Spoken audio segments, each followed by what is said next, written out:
Hola a todos, sean bienvenidos a otro encuentro de actualización de Auditor Solutions. En esta ocasión estudiaremos la declaración de renta del formato 110 denominado renta y complementarios o ingresos y patrimonio para personas jurídicas y asimiladas y personas naturales y asimiladas obligados a llevar contabilidad. Iniciemos pues por comprender a quién va dirigido este formulario.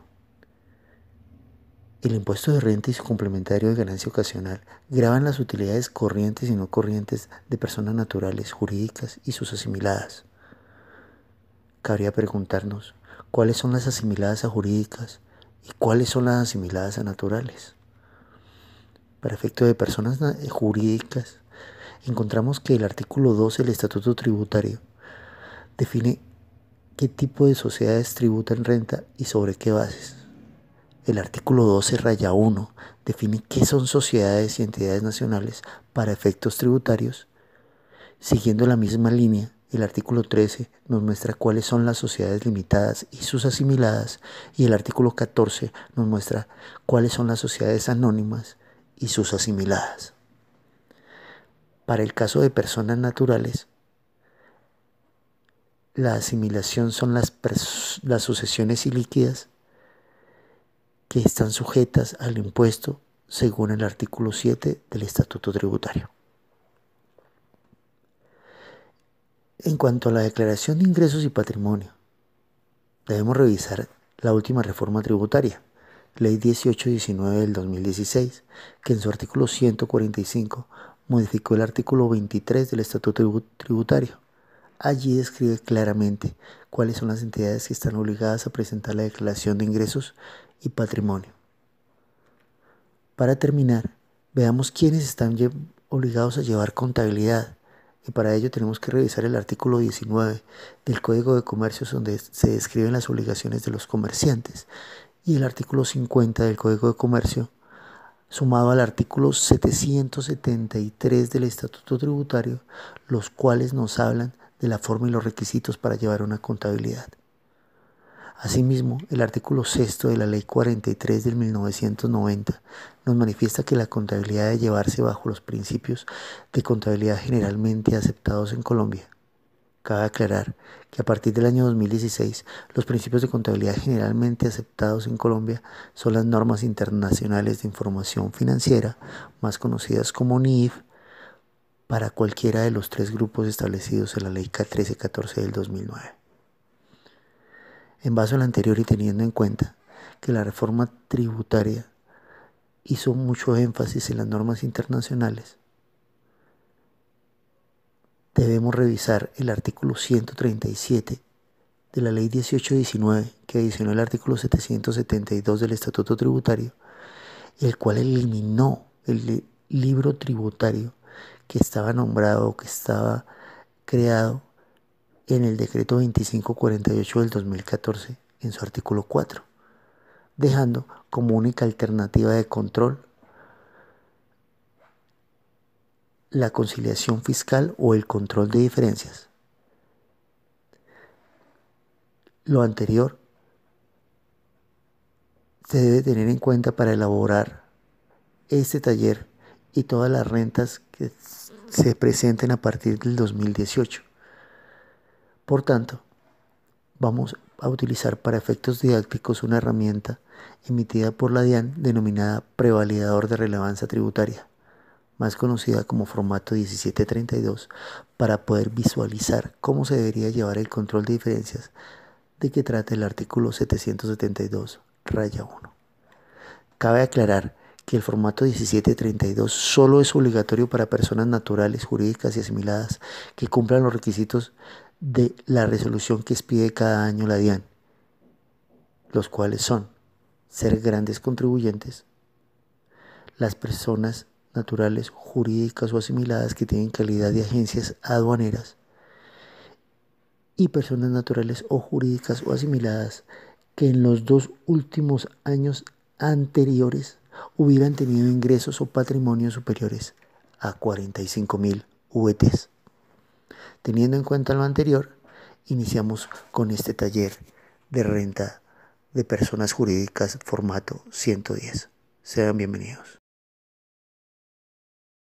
Aquí visualizamos un formulario 110 que estamos bajando de una herramienta obtenida de una página de información contable como es Accounta. ¿Listo? Esa página nos está proporcionando la herramienta que vamos a trabajar. Sin embargo, también encontramos muchas herramientas en la red en cuanto a formato 1732, como lo puede ser las páginas de actualización, gerencia y demás. Lo recomendable siempre va a ser, en cuanto a rentas se refiere, utilizar las herramientas que proporciona la Administración de Impuestos. En su caso específico, en la DIAN siempre vamos a encontrar los prevalidadores. En el caso de las personas no obligadas a llevar contabilidad, vamos a tener el ayudarrenta, y en el caso de las personas obligadas a llevar contabilidad, vamos a encontrar aquí en el link de otros servicios, en prevalidadores, un prevalidador que se llama información de relevancia tributaria, para efecto año grabable 2016. ¿Por qué no lo vamos a utilizar en este taller? Porque la idea es poner al estudiante en el contexto de la reforma tributaria Ley 1819 de 2016. Por lo tanto, vamos a hacer una proyección de una renta para el año 2017, ¿cierto? Caso en el cual tendríamos que presentarla en el año 2018, cuando comienzan los vencimientos.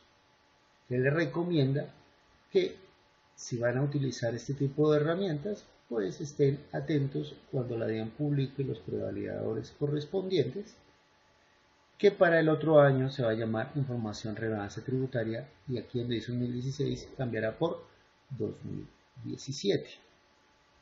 Si ustedes miran acá en el encabezado, veremos un prevalidador DIAN de relevancia tributaria año 2016. Esto es de uso no comercial, y acá hay un cuestionario que toda persona que vaya a diligenciar el formato 1732, como lo ven acá, 1732, debe diligenciar antes de entrar a llenar los datos numéricos. Entonces, iniciemos pues con el diligenciamiento del formato 1732. Inicialmente, entramos a una pregunta que dice si es una corrección a la declaración que seleccione un código. El código de la declaración puede ser o el inicial, que es el que vamos a diligenciar en este momento, una corrección a la declaración privada, ¿cierto?, generada por el contribuyente antes del emplazamiento, o corrección a la corrección generada por la DIAN con base en la ley 962 del 2005, la 962 del 2005, en su artículo 43 nos habla de correcciones sin sanción que puede hacer la DIAN cuando ella evidencia errores aritméticos o errores en la información o descripción del contribuyente. Lo puede hacer por solicitud de parte del contribuyente o por acto mismo interno de la DIAN, donde corrigen las declaraciones sin sanción. Y la otra opción que nos da es corrección con posterioridad al acto administrativo. Recordemos que cualquier tipo de corrección que se haga con posterioridad a un acto administrativo, las sanciones se desduplican. En el caso que vamos a hacer en este taller, vamos a optar por el código 0, que es la inicial. Le vamos a decir en la segunda, dice, es una corrección del formato 1732 sin corregir el formulario 110.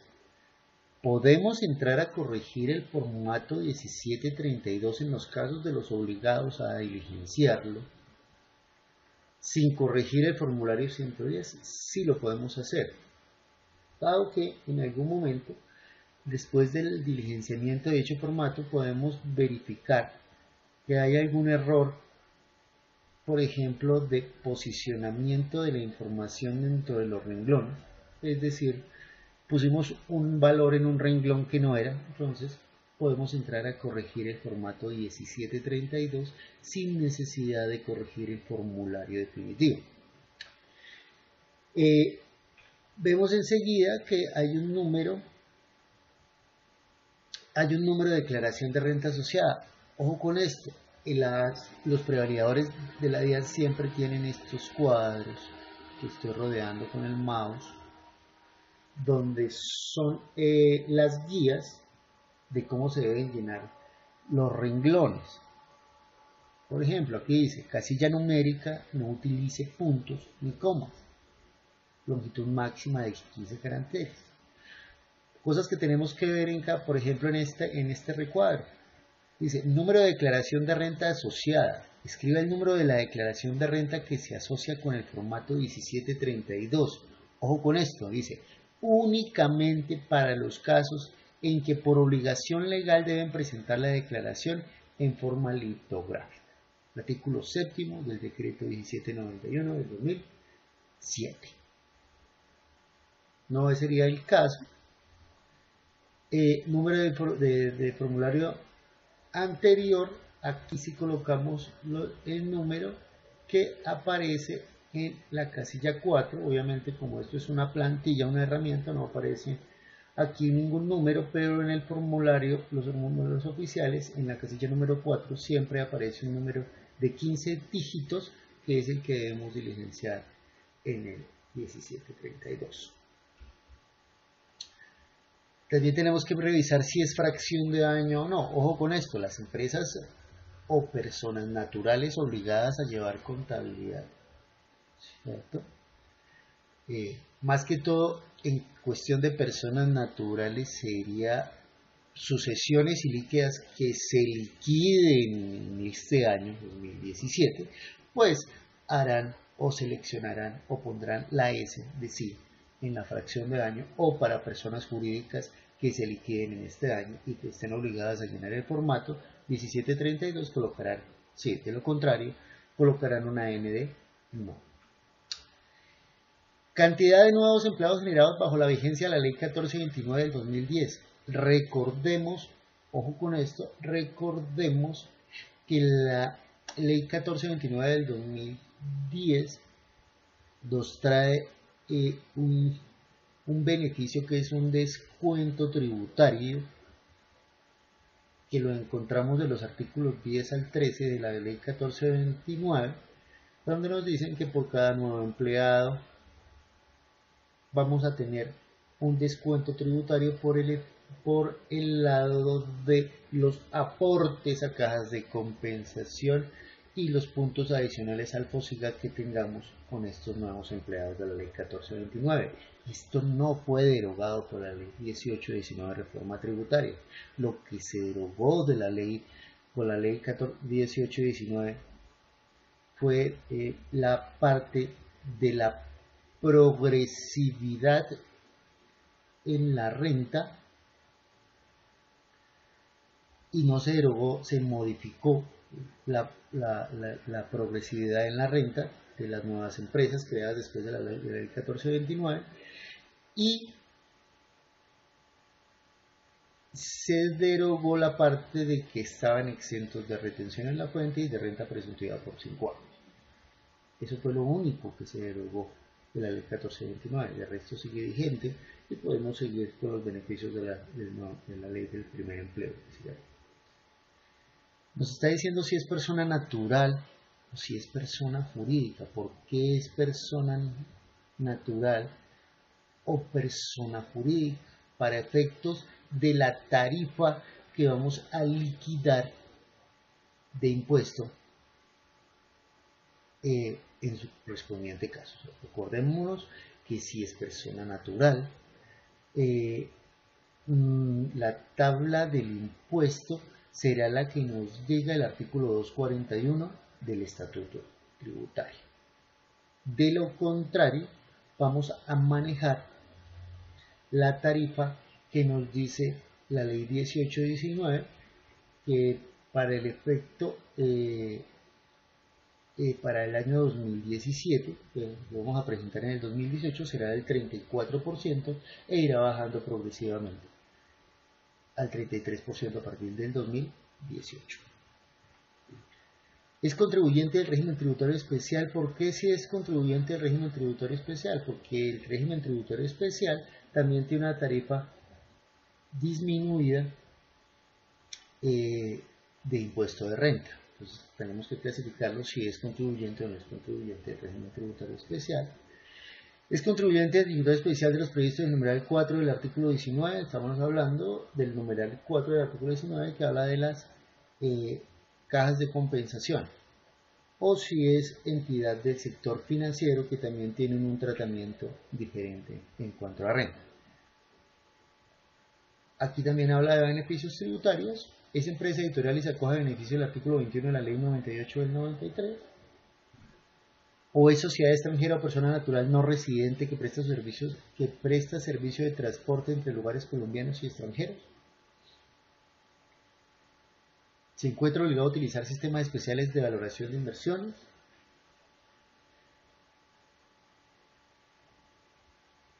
Establece el costo de activos movibles enajenados por el sistema de juego de inventarios. Recuerde que movibles no es igual a móviles o inmovilizados, ¿no?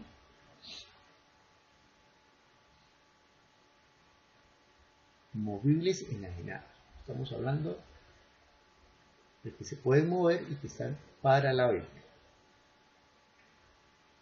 Establece el costo de activos móviles simultáneamente por el sistema de juego de inventario y sistema de inventario permanente. ¿Cierto? Tiene progresividad en la tarifa del impuesto de renta a sociedad extranjera sin sucursal o establecimiento permanente. Preguntas para mirar si tenemos otro curso. Hizo parte de un programa de reorganización empresarial del territorio gravable. ¿Listo? Después de responder estos cuestionarios que nos establece el formato 1732, ya nos dejará pasar a la segunda hoja. Ojo con esto, que vamos a complementos. Vamos a la parte de activos y nos muestra lo siguiente. Siempre va a haber un valor fiscal y un valor contable. Estos valores no se deben diligenciar ni con puntos, ni con comas, ni con decimales.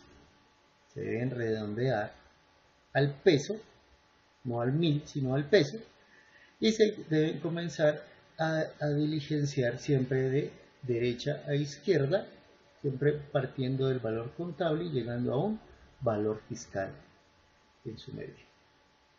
Bajo un poco y me adelanto un poco para ver lo siguiente. Dentro del formulario hay renglones como los que están marcados en gris, que no son diligenciables.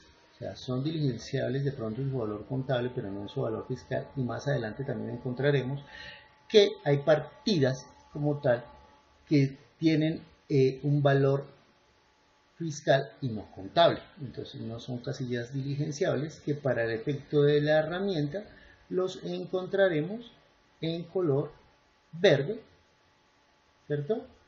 Con celdas combinadas para que no sean diligenciados, porque no están amarrados a ninguna fórmula dentro del formulario. Perdón. Revisemos también, por ejemplo, para dar un repaso o una visión global antes de comenzar a diligenciar los valores, cómo está funcionando también la parte de ingresos, por decirlo así. acordémonos que hay ingresos operacionales, hay ingresos que son constitutivos de ganancia ocasional, hay unos que son rentas exentas, ¿cierto? Entonces, en el 1732, cuando hablamos de ingresos como tal, vamos a encontrar dos columnas más, ¿cierto? Ya se olvida el valor fiscal y partimos de un valor contable, un ingreso susceptible de constituir renta gravada o ingreso susceptible de constituir renta exenta o ingreso que sea susceptible de constituir una ganancia ocasional. De la misma forma,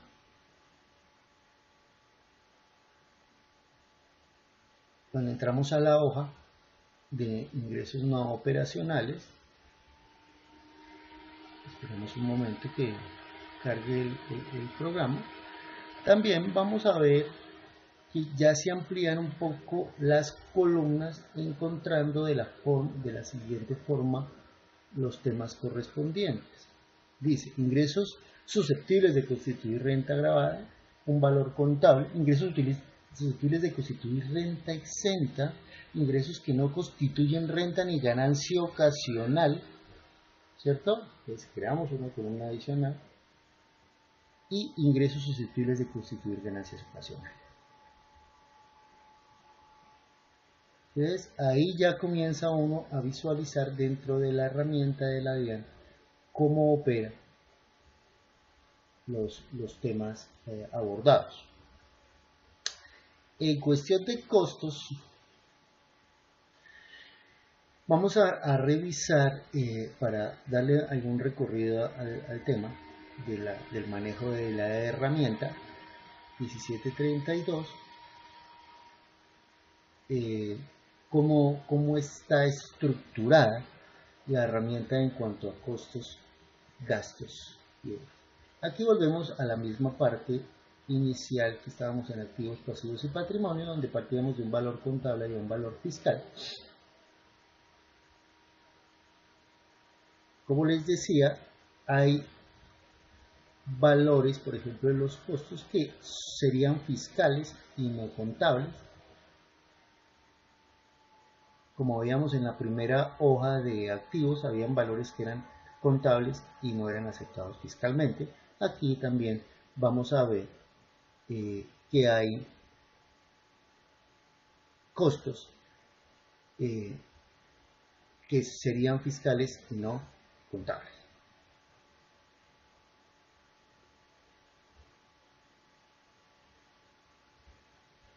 En cuanto a gastos,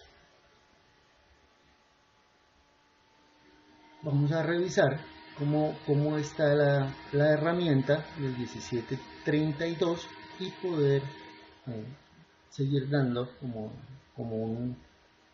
una visualización global antes de entrar a poner valores dentro del sistema. Ustedes ven que acá hay una serie de valores, es porque bajamos o estamos tomando como muestra un prevalidador de una empresa que ya se liquidó su renta bajo el formato 1732 este año, el año 2017 en que estamos grabando este video. Simplemente es para mostrar cómo opera el tema de diferencias, ¿cierto? Y cómo opera el tema de licenciamientos. Entonces aquí estamos viendo que volvemos a las dos columnas, no tiene mayor trascendencia. Donde veíamos una trascendencia, donde había más columnas, era en la parte de los ingresos, donde se extendían a 4 o 5 columnas dependiendo en dónde estuviéramos situados. Antes de que cargue el tema, vamos a revisar cómo está operando, cómo puede operar los temas de la cartilla. Bueno, aquí entramos, por ejemplo, a la parte de de liquidación, ¿cierto? Aquí hay otros gastos, ¿cierto? Pero si ustedes miran, cuando ya entramos a la parte de liquidación privada, va a haber solamente valores fiscales que ya regularmente en la parte de negrilla la misma herramienta comienza a liquidarlos de acuerdo a los parámetros y a las respuestas que yo haya dado al inicio del manejo de la herramienta.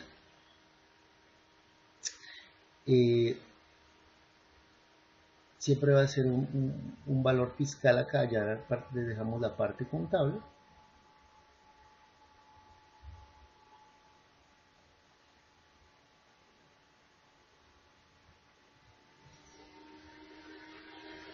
Y esperamos un segundo que recargue el proceso. Acá entramos a una parte de liquidación privada como tal del impuesto de renta. Y si ustedes miran, acá tenemos unas tarifas preestablecidas, por eso les digo que no se puede bajar el formato de relevancia tributaria todavía hasta que no salga el próximo año, porque aquí tenemos tarifas del 25%, que es la tarifa ordinaria para las empresas, personas jurídicas del régimen ordinario, tenemos el 20% para las entidades sin ánimo de lucro, tenemos 15% para empresas situadas en zonas francas, también las personas naturales o asimiladas, depende de lo que hubiéramos contestado al inicio de nuestro cuestionario, pues se selecciona automáticamente la base y el impuesto correspondiente. Lo mismo si tenemos una progresividad en las sociedades de la ley 1429 o somos sociedades extranjeras sin sucursal o establecimiento permanente. También se va a liquidar automáticamente la parte de ganancia ocasional. Estos son todos los datos que se pueden cargar automáticamente en el caso de que hubiéramos seleccionado anteriormente ingresos susceptibles de constituir renta o ganancia ocasional.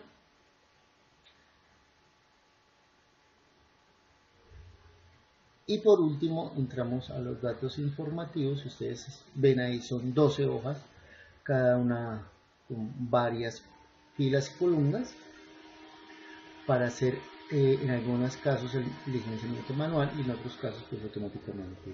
Sí. La parte de datos informativos también se sustrae, o él mismo lo sustrae. Habíamos dicho que los aportes de nómina se trae directamente la información que hayamos registrado en la columna de gastos o costos en su momento, ¿cierto? Vamos a mirar si el formulario nos muestra, por ejemplo, en la parte de datos informativos, toda la parte de, como decíamos al inicio, de costos y gastos de nómina, aporte al sistema de seguridad social, aportes en caja de compensación. Esto se llena automáticamente, esto no es diligenciable. Toda la parte que encontramos en negrilla dentro de la herramienta no es diligenciable. Hay partes que sí nos dejan diligenciar, pero que no inciden regularmente en la parte fiscal, ¿cierto? Esto para dar un esbozo general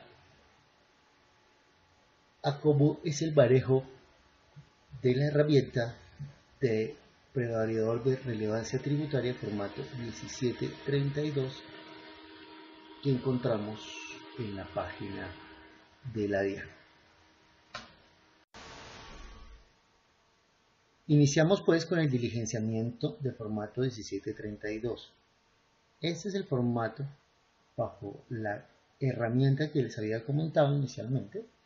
Le vamos a colocar a un lado, perdón, minimizo un poco, una diferencia. Vamos a colocarle un valor acá de diferencia con el fin de detectar las posibles diferencias que nos aparezcan tanto en la parte contable versus la fiscal.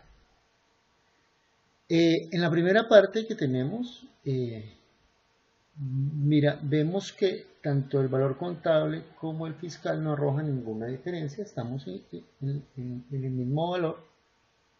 Aclaro que los saldos que vamos a trabajar vienen previamente establecidos de una contabilidad proyectada de 2017 y contabilizada bajo norma internacional. Vamos a hacer un recorrido en lo posible por los renglones más relevantes y hacer una descripción del manejo bajo norma internacional versus el manejo fiscal.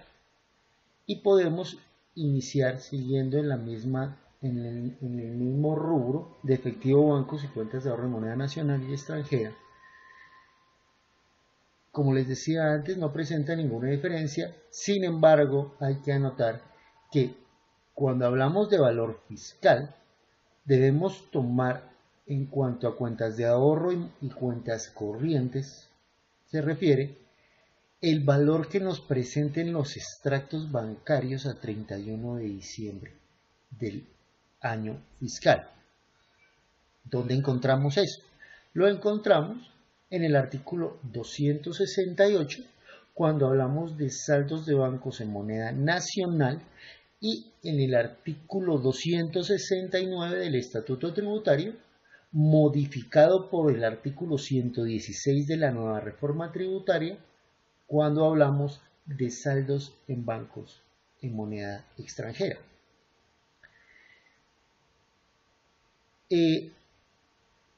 Siempre vamos a ver en cada extracto o en cada grupo, aquí revisamos de nuevo, que efectivo, bancos y otras inversiones tienen un rubro que me voy a permitir subrayar, que se llama omitidos en periodos anteriores. Siempre lo vamos a ver en cada uno de los activos y en cada uno de los pasivos. Me detengo un poco aquí para recordar una situación. Los pasivos, los activos omitidos en periodos anteriores, así como los pasivos inexistentes que se declararon en periodos anteriores, los podemos sanear de alguna forma, ¿cierto?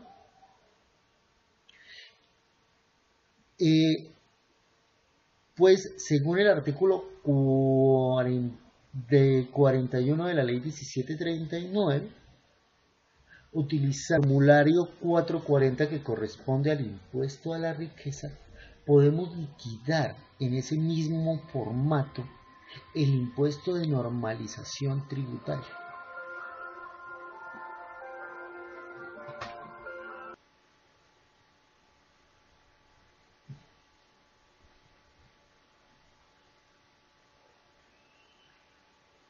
Los actos omitidos en periodos anteriores y los pasivos inexistentes también que se hayan reflejado en las declaraciones de renta de periodos anteriores se pueden de alguna forma sanear según lo estipulado en la ley 1739 del 2014, la anterior reforma tributaria, que consta desde los artículos 35 al 41, ¿cierto? Es el impuesto de normalización tributaria. ¿En qué consiste este impuesto? Que solamente tenía o tiene plazo de pagarse hasta este año, solamente hasta este año. El último año para normalizar era este 2017, ¿cierto? Los plazos se vencían en el mes de mayo. Si se quisiera sanear hacia adelante, se tiene que pagar la correspondiente sanción por extemporaneidad, estipulada en el artículo 841 del Estatuto Tributario. ¿En qué consistía este impuesto o en qué consiste este impuesto? En que si omitimos activos en periodos anteriores y pusimos pasivos inexistentes, los podemos sanear utilizando el formato 440 del impuesto a la riqueza. En la parte inferior dice normalización tributaria, pagando un impuesto sobre el valor del activo omitido o pasivo inexistente del 13%.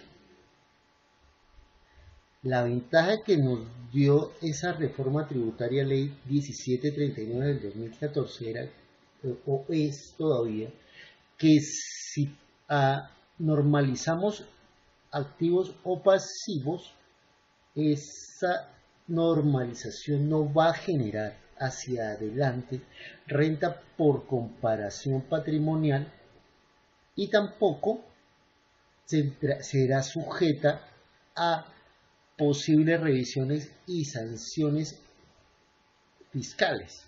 No obstante, la DIAN se reserva el derecho de inspección con el fin de revisar si se trata de algún tipo de lavado de activos. Es lo único que podría revisar, pero no podría sancionar por diferencias por comparación patrimonial. Si no se sanean ese tipo de activos omitidos o pasivos inexistentes este año 2017, el próximo año se aplicará lo estipulado en el artículo 239-1 del Estatuto Tributario. ¿Qué quiere decir eso? Que el 239-1 del Estatuto Tributario, en su inciso segundo, manifiesta que si hubo pasivos omitidos en periodos anteriores, activos omitidos en periodos anteriores, perdón, o pasivos inexistentes, dichos valores serán renta líquida gravable de nuevo y tendrán una sanción del 200%. Pasamos ahora sí al tema total de efectivo, bancos y otras inversiones. Y hay que hacer una acotación que es meramente financiera bajo las normas internacionales de información que nos están rigiendo a partir del 1 de enero del 2016, haciendo la aclaración que estos rubros los encontramos o se tienen que trabajar en norma internacional bajo los parámetros de la sección 11, si estamos hablando de NIC para pymes, o NIC 39, si estamos hablando de plenas, y que cada uno de estos rubros tiene una medición inicial y una medición posterior de acuerdo a la normatividad contable actual. En cuanto a NIC Pymes se refiere, vemos que hay dos tipos de mediciones. Una está en el párrafo 34 de la sección 2, que nos dice que todos los instrumentos financieros, ¿cierto?, de la sección 11 se medirán inicialmente al costo de la transacción o al costo histórico, según lo señala el párrafo 8 de la sección 11. Eso es la medición inicial. Para medirlos posteriormente, o sea, al final del periodo, estamos hablando para Colombia del 31 de diciembre, se medirán según lo estipula los párrafos 11 y 13 de la sección 11 de la NIF para pymes. Seguimos avanzando.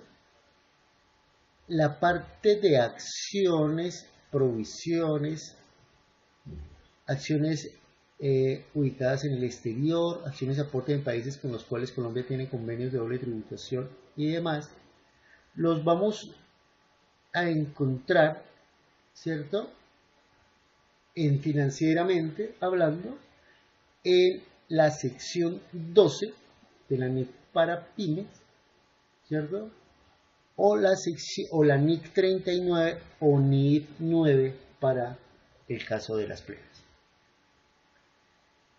Clientes nacionales y extranjeros. Los clientes nacionales y extranjeros se deben medir también son instrumentos financieros, ¿cierto? De la sección 11, como hablábamos en el efectivo, bancos y otras inversiones, lo único que nos pide la norma es que efectivamente estén respaldadas por los soportes contables correspondientes, y si ustedes ven también, pues no tenemos ninguna diferencia en lo contable y lo fiscal. Tenemos otra acotación con la provisión. La provisión. Acá nos vamos a detener un poco para definir qué es provisión fiscalmente hablando y financieramente hablando. Decimos que la provisión de deudas de difícil cobro, si estamos hablando en NIF, ¿cierto?, se van a manejar contablemente como un deterioro según los párrafos 21 a 25 de la sección 11 de la NIF para pymes.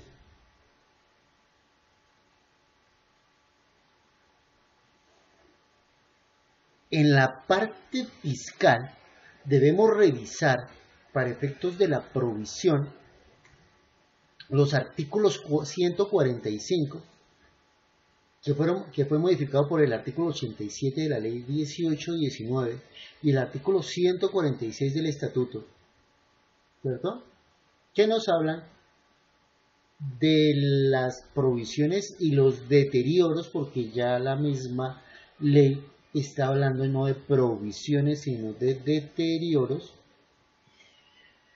y nos dice que podemos, ¿cierto?, deducir y tomar como descontable los porcentajes y provisiones que están estipulados en los artículos 74 y 75 del decreto 187 de 1975, respaldado por el concepto DIAN 357 de 2016, que habla de la provisión general y la provisión individual.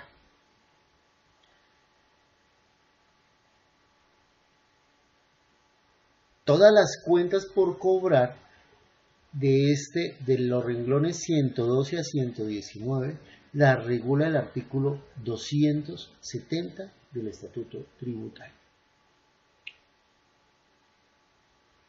Entramos ahora a la parte de inventarios, que para efectos del formato que estamos trabajando va del renglón 121 al 133. Vuelvo y hago referencia a que siempre van a encontrar un renglón que se llame omitidos en periodos anteriores.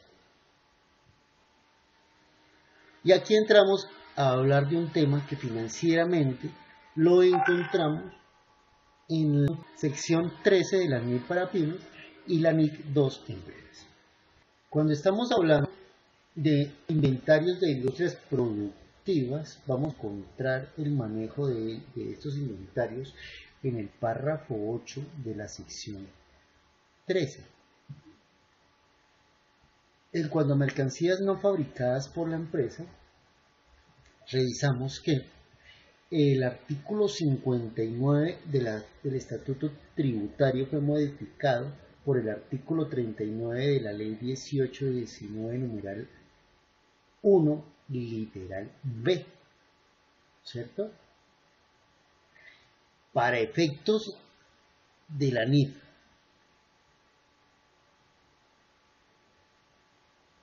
Las mercancías no fabricadas por la empresa deberán ser medidas al costo de adquisición que trata el párrafo 7 de la sección 13. ¿Qué nos dice este párrafo? Que cuando hay un tipo de financiación implícita, debemos llevar el valor de la transacción al valor presente, ¿cierto?, hallando una tasa de descuento de mercado y proyectando los distintos intereses que se tengan que pagar o que estén implícitos en la transacción. Para el ejercicio que teníamos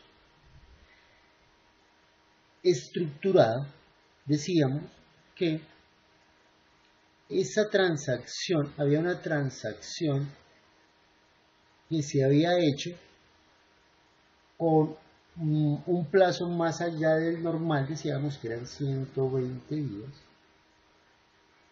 y que el proveedor nos estaba dando un plazo, como lo dije, de 120 días, pero nos estaba dando un valor por encima del mercado superior a 1.500.000. Por eso tenemos esta diferencia contable versus fiscal de 1.500.000, porque en caso de la información financiera, pues estamos reflejando es el valor presente de esos pagos futuros, y ese 1.500.000 lo vamos a reflejar financieramente como un interés, o sea, como un gasto, mientras fiscalmente lo vamos a reflejar por el valor de la factura, según lo que manifiesta explícitamente el artículo 59 de la ley 1819, perdón, el artículo 59 del Estatuto Tributario, que fue modificado por el artículo 39 en su numeral 1, literal B, que manifiesta que fiscalmente, cuando hay intereses implícitos, se debe reflejar el valor de la factura. Aquí estamos hablando también, no tienen valores, pero es importante tenerlos en cuenta. Los renglones 127 a 129, que nos está hablando de especies de negocio de ganadería, actividades avícolas, piscícolas y otras especies menores, y terrenos y bienes raíces para la venta.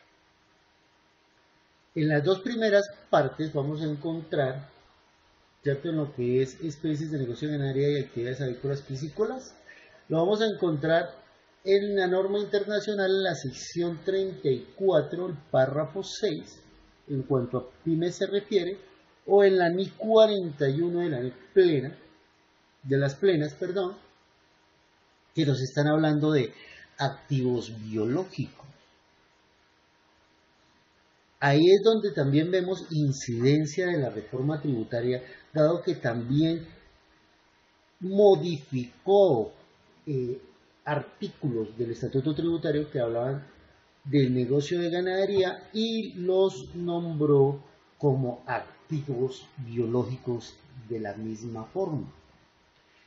Los artículos son del 92 al 95 del Estatuto Tributario, modificado por el artículo 57 de la ley 1819. Aquí ya comienzan a haber incidencias de fiscal y por eso estamos teniendo en cuenta, como lo decía en la introducción de este taller, el artículo 772-1, que fue adicionado por el artículo 137 de la ley 1819, que nos hablaba de la conciliación fiscal. Pero vamos a tener algunos manejos fiscales diferentes a los contables. Terrenos y bienes raíces para la venta. Efectivamente, en la norma internacional vamos a revisar qué tipo de activos, terrenos y bienes raíces para la venta, y decimos que en la MIPYMES vamos a encontrar eso en la sección 16, que se llama propiedades de inversión, más específicamente en su párrafo 7, que nos habla de la medición posterior en propiedades de inversión, y en la NIC 40 en el caso de los del grupo 1 que manejan plenas. En cuanto a la parte fiscal se refiere, vamos a encontrar todo lo relacionado para contratos de construcción en el artículo 200 del Estatuto Tributario, que fue modificado por el artículo 97 de la ley 1819. También lo vamos a ver en el artículo 69 raya 1 del Estatuto Tributario, que también fue modificado por el artículo 49 de la Ley 1819.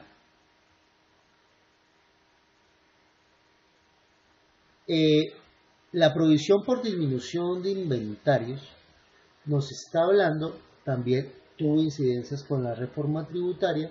En el artículo 64 del Estatuto Tributario lo encontramos. Este artículo fue modificado por el artículo 43 de la Ley 1819. El porcentaje se mantiene en la misma proporción, el 3%. Sin embargo, nos da la oportunidad a partir del 2018 de descontar mayores valores si tenemos un proceso de justificación, como lo manifiesta el mismo artículo que estamos viendo. En el caso de la norma internacional, vamos a hablar otra vez de deterioro, que lo vamos a encontrar en el párrafo 19 de la sección 13 y en la sección 27, que se llama deterioro del valor de los activos, específicamente en sus párrafos 2 y 4 sobre el manejo de los deterioros. Para propiedad, planta y equipo, debemos revisar, en cuanto a norma internacional se refiere, la sección 17 de la NIC para pymes, o la NIC 16 en plenos.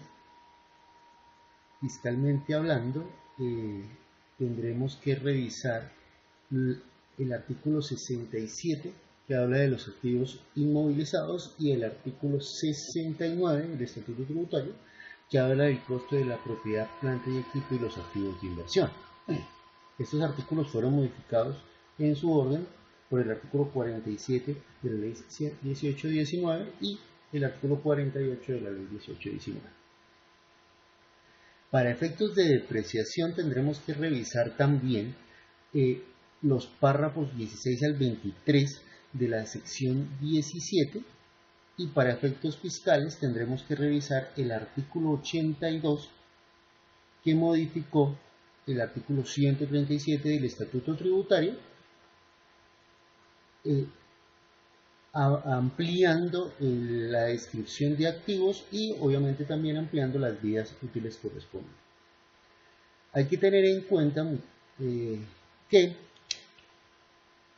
el artículo 82 de la Ley 1819 trae un párrafo específico donde dice que si la depreciación contable es inferior a la estipulada fiscalmente, se puede llevar la depreciación contable. Sin embargo, si la depreciación contable es superior a la fiscal, se debe llevar la fiscal. Acá hay un tema de criterio profesional, dado que si yo tengo una menor depreciación contable, me podría en su momento llevar la depreciación fiscal para disminuir mi utilidad en esos periodos. Sin embargo, pues obviamente mi activo se depreciará a mayor velocidad y en los años posteriores pues tendré que pagar mayor renta. Por lo tanto, no sería aconsejable, dado que depende la situación de cada empresa, pues se tomarán ese tipo de decisiones si se necesita o no tomar ese tipo de herramientas con el fin de disminuir utilidades en periodos presentes, pero teniendo en cuenta que cuando se saca la depreciación de una forma más acelerada a la política financiera o contable, en los periodos posteriores tendremos que recuperar esa utilidad y por ende en los periodos posteriores también tendremos que pagar más impuestos. Eso es lo que se llama regularmente en norma internacional diferencias temporarias que van a alcanzar un impuesto diferido. Entonces, para ponerle en contexto el tema, habíamos dicho que habíamos sacado los saldos de un balance final proyectado a 31 de diciembre bajo norma internacional. Decimos que propiedad, planta y equipo está en 576.271.681, el cual vemos tanto contable como fiscal. Miramos que la depreciación también en este momento está en 722.222, que también está contable y fiscal. ¿Por qué? porque la maquinaria como tal estaba a un 6% anual en contabilidad y el artículo 82 me dice que puedo tomarme hasta el 10%. Sin embargo, para fines de este ejercicio estamos tomando lo contable, dado que nos acogemos a lo que dice el primer ejercicio del artículo 82, que si no supera la base fiscal nos podemos llevar la base contable. No obstante, en algún momento, como les decía hace un momento, se puede tomar la decisión de llevarnos hasta el 10%. Para el efecto de este ejercicio, no nos lo estamos tomando, nos estamos tomando solamente el 6%, que corresponde a 18 años. Si ustedes miran, la vida útil fiscal, aquí sería el 10%, que correspondería a 10 años. ¿Vale? Entonces, obviamente, para efectos de la maquinaria, tomamos el mismo valor. Para efectos de equipo de oficina, que son los muebles y enseres, son 10 millones de pesos. 10 millones de pesos, que efectivamente están en lo contable y en lo fiscal. Y en la depreciación tenemos una depreciación mayor contable que fiscal. ¿Por qué? Si miramos los muebles tienen 6 años de vida útil, que corresponde a un 17% de depreciación anual, y la norma fiscal solamente me permite tomar hasta un 10%. Recordemos pues que el ejercicio como está planteado desde su inicio, decíamos que los muebles eran conseguidos el 5 de octubre, por ende tendremos que depreciar 2 meses y 25 días. De esta forma, entonces, para sacar la depreciación o el porcentaje mensual, dividimos el porcentaje que nos da fiscalmente y lo dividimos entre 12 para sacar el porcentaje mensual, y si lo necesitamos diario, pues dividimos el porcentaje mensual sobre 30 y sacando el diario. No obstante, para mirar, multiplicamos 10 millones que nos valieron los muebles y enseres por la depreciación mensual. También sacamos los 10 millones por la depreciación diaria, ¿cierto? Seguidamente tomamos 2 meses, que son noviembre y diciembre completos, para la depreciación, y tomamos 25 días de la depreciación de octubre, lo cual nos da 236.111 pesos, que trasladamos directamente a la parte fiscal. La parte contable ya venía dada en el ejercicio, la que estoy señalando. Equipo de cómputo y comunicación, estamos hablando de 33.403.361, perdón, donde había una depreciación contable. Aquí tenemos los 33.403.361, y acá tendremos la depreciación de 11.388.888, que pasamos directamente a contabilidad. ¿De dónde sale el tema de la depreciación acumulada de equipo de cómputo y comunicación? Tenemos que tener en cuenta, muchachos, que este equipo, según lo planteado, tiene dos situaciones. La primera que tuvo fue un deterioro del valor dado la pérdida por el incendio, ¿cierto? Que calculamos en el mes de noviembre. Que lo voy a subrayar acá, eso es un deterioro, que se llevó como menor valor del activo, y también se llevó como un gasto por deterioro, ¿cierto? Estos deterioros, si están asegurados, nos los permite la norma llevarlos como menor valor de ese activo. De hecho, en la sección 27, que se habla del deterioro del valor de los activos, nos dice cómo es el manejo de ese tipo de deterioros. Y adicional, estamos restando la depreciación fiscal. ¿Cómo obtenemos la depreciación fiscal? Tenemos un equipo con una vida útil de 3 años, eso nos da un porcentaje anual del 33%, y como les decía al inicio, si supera el porcentaje que nos dice el artículo 82, que es el 20%, pues tomaremos la parte fiscal. Tenemos la misma operación que teníamos con los muebles, o sea, la sacamos el porcentaje mensual y el porcentaje diario. Y tenemos dos situaciones. Primero, tenemos un mes de depreciación de 35 millones. ¿Cuál es el mes de depreciación de 35 millones? Todo el mes de noviembre. tenemos 25 días de depreciación de 35 millones porque es lo corrido del mes de octubre. Acuérdense que tomamos el ejercicio desde el 5 de octubre hasta el 30 de octubre, entonces tenemos 25 días que se deprecia el bien por 35 millones. Cuando sucede el siniestro en noviembre, ¿cierto? Sucede un siniestro por 10 millones de pesos, entonces nuestro activo queda en 25 millones de pesos, ¿cierto? Que tendremos que depreciar a la tarifa mensual. Entonces multiplicamos 25 millones por la tarifa mensual y por último lo que hacemos es sumar los diferentes cálculos para tener el 1.486.111, al cual le sumamos los 10 millones que ya habíamos detenido de deterioro.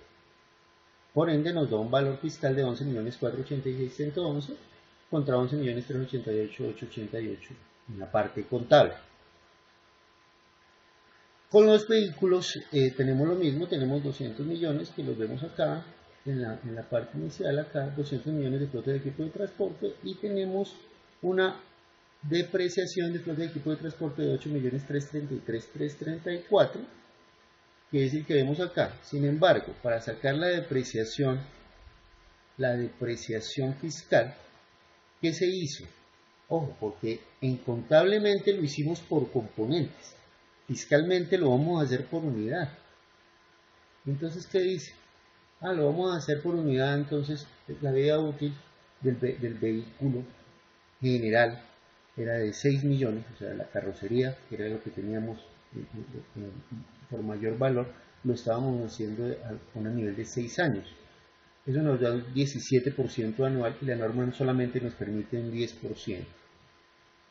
Entonces, hacemos el mismo cálculo, trabajando la mensual y la diaria, multiplicamos 200 millones por la mensual, ¿cierto? Para sacar la depreciación mensual y los 200 millones también, los 200 millones por la diaria, calculando los 25 días y calculando los 2 meses, que nos da los 4.722.222. Aclaro de nuevo, contablemente lo estábamos haciendo depreciación por componentes y fiscalmente lo vamos a hacer global. Entonces nos va a dar una diferencia importante que vemos reflejada en el cuadro, en la herramienta que estamos trabajando. Los bienes recibidos en leasing, pues solamente hago la acotación, no tiene valor contable, siempre y cuando, sin embargo, es importante para este ejercicio hacer la acotación, dado que pues tiene relevancia. Los bienes recibidos en leasing están definidos en la sección 20 de la NIF para pymes o en la NIF 17 en plenas y fiscalmente están reguladas por el artículo 127, 127 raya 1. Este artículo 127 raya 1 sufrió una modificación importante que van a ver en el artículo 76 de la ley 1819. Bien, entonces ya comenzamos a ver también diferencias. Tenemos dos diferencias, una en inventarios por efectos de los intereses implícitos y otros en los activos fijos por efectos de depreciaciones y cálculo de depreciaciones. Los gastos pagados por anticipado se pueden manejar bajo norma internacional si cumplen con la definición de activos, ¿cierto? Podrán ser manejados como cuentas por cobrar, ¿cierto? Ese sería un instrumento financiero en su momento, si es que cumplen con la definición del activo, o si no, pues será gasto. Pero el artículo 142 del Estatuto Tributario en su numeral 1 sí manifiesta que los gastos pagados por anticipado se podrán deducir de acuerdo a su periodo de amortización. Eso lo van a ver específicamente en el numeral 1 del artículo 142 del Estatuto Tributario. En la parte de intangibles vamos a ver que la sección 18 en para pymes son la que habla de intangibles y cuál es la medición de los intangibles como tal. Hablamos de intangibles adquiridos, los intangibles formados bajo NIF y bajo norma fiscal son gastos, ¿cierto? No son aceptados como activos, se van directamente al gasto, pero entonces estamos hablando de intangibles intangibles adquiridos, que ya les decía que en la NIF lo vamos a encontrar en la sección 18 y la medición en el párrafo 18 de la misma sección, y fiscalmente la vamos a encontrar en el artículo 143 del Estatuto Tributario, que fue modificado por el artículo 85 el artículo 272 del Estatuto Tributario, que fue modificado por el artículo 118 de la Ley 1819. Eso en cuanto al manejo de intangibles. Ese artículo 118 de la Ley 1819 nos está diciendo que los intangibles adquiridos, pues el costo, y de igual manera a la propiedad, planta y equipo y a las propiedades de inversión, el costo de esos activos intangibles adquiridos va a ser todos los costos en que se incurra hasta que el activo esté listo para producir. La amortización de intangibles, hago claridad en esto, que no hay amortización porque el intangible se adquirió a fin de año, entonces no se le hizo amortización diaria, se le va a hacer una amortización mensual, pero para el caso de NIF, en la parte específica de los párrafos 19 al 22, de la sección 18, nos está diciendo que cuando hay activos intangibles que no tienen una vida útil, ¿cierto?, definida, podemos tomar o podemos solamente amortizarlos hasta 10 años. Ese es el tope que nos pone la sección 18. Sin embargo, en la parte fiscal, en el artículo 143, modificado por el artículo 85,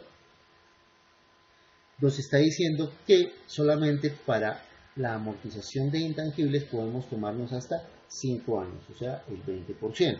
Entonces, cuando hagamos ese tipo de amortizaciones, siempre van a haber diferencias en cuanto a lo contable y lo fiscal. En la parte de otros activos diferentes a los anteriores, vamos a revisar, aquí veíamos las licencias que fueron adquiridas por 1.500.000, que era lo que vimos anteriormente, y vemos los 21.224.682, que de dónde salen. Salen de activos por impuestos que dijimos que aunque cumplen o están en el activo, no cumplen con toda la definición de un activo financiero. ¿Por qué? Porque nosotros lo podemos tener como cuenta por cobrar, pero para que sea un activo financiero, si yo lo reconozco como cuenta por cobrar, mi contraparte debe ya haberla reconocido como una cuenta por pagar. Las retenciones y autorretenciones de renta, la retención en la fuente y la autorretención a título de renta,